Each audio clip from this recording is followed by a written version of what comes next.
Men are killing themselves. Men are killing women. Men are misplaced.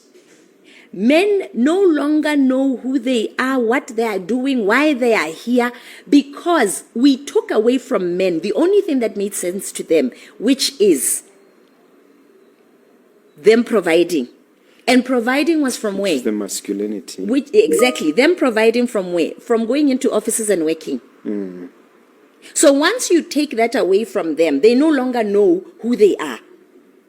So when you are empowering the girl child and leaving the boy child behind, you are creating chaos. You are not smart. In any way, you are not smart. Because these issues, they require you to involve psychologists and people who understand how the mind works, and anthropology, which is how cultures lebato are wired.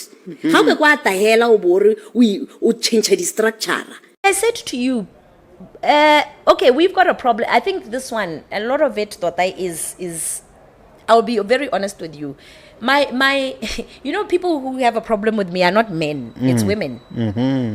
But now they give me opportunities. It's because men are more logical than women. It is what it is. Even I myself had to do personal development so that I would stop being in my emotions all the time. I should know when to be in my emotions and when to be logical. So Mosadi, this is why it is dangerous to empower women and put them in the offices.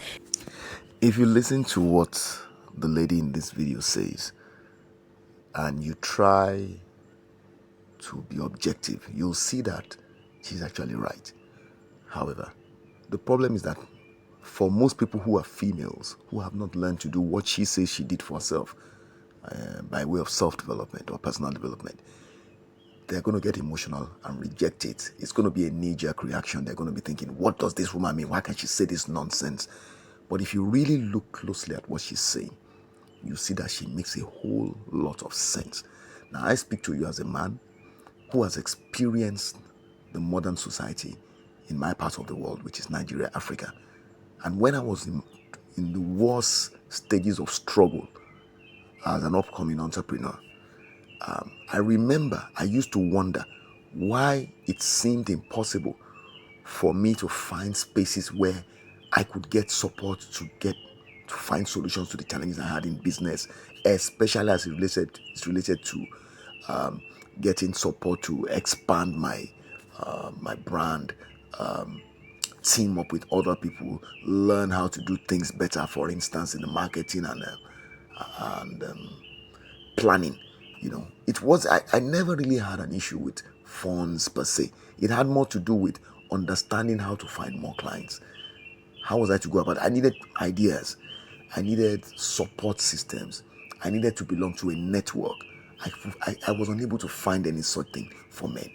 It literally did not exist. But I saw everywhere I turned, there was this cohort for women, there was this hub, and there was all sorts of groupings, trainings, even travel opportunities, and plenty of funding opportunities that women were being exposed to.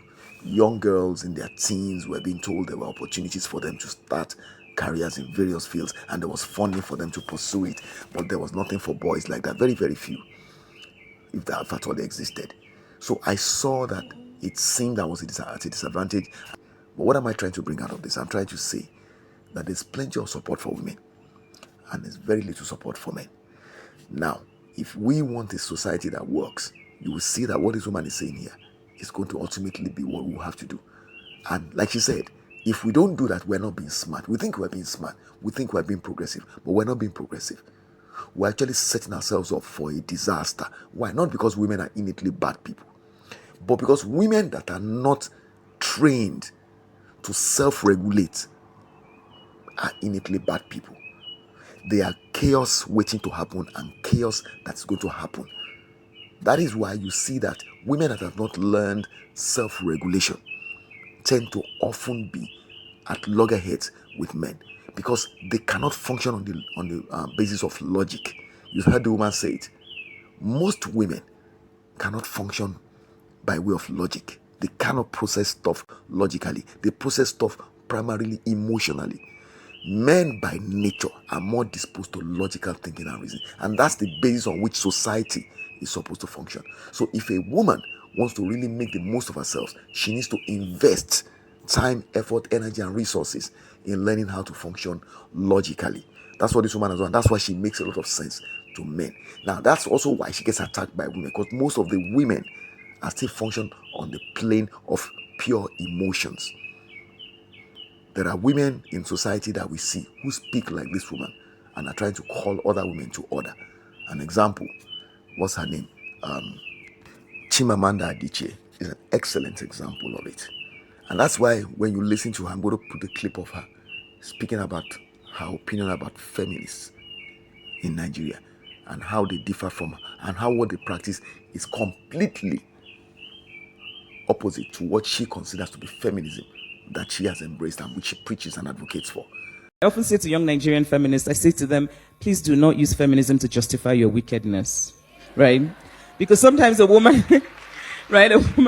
So you have some of these young women, I'm talking to them, and they sound really mean. And I say, you know what? This isn't feminism. You're just really nasty. I know that there are people, for example, for whom, people I meet for whom sort of my kindness comes as a surprise because I'm a feminist. Mm-hmm. Therefore, oh, you're kind. And I think, yes, because actually feminists are, we're human. What did we get? We got the Nigerian feminists telling her to get lost, literally. Someone help me tag Chimamanda. We are not nice. And we will not be nice. Okay? We are not nice and we are not going to be nice to men. You are talking to Nigerian feminists. Keep your advice to yourself, Chimamanda. We don't need it. We do not need it. And so that's the point. We have women that are unable to self-regulate and they become problems when they now get into leadership positions. This is why, like this woman in this video says, the Botswana woman, that's why she's saying that it becomes a problem when we empower women and we put them in offices and we put them in positions of leadership. It becomes a problem because we have not taught them how to self-regulate. So when they get into positions of power and they don't know how to self-regulate and their emotions take control, the thing that often results is chaos.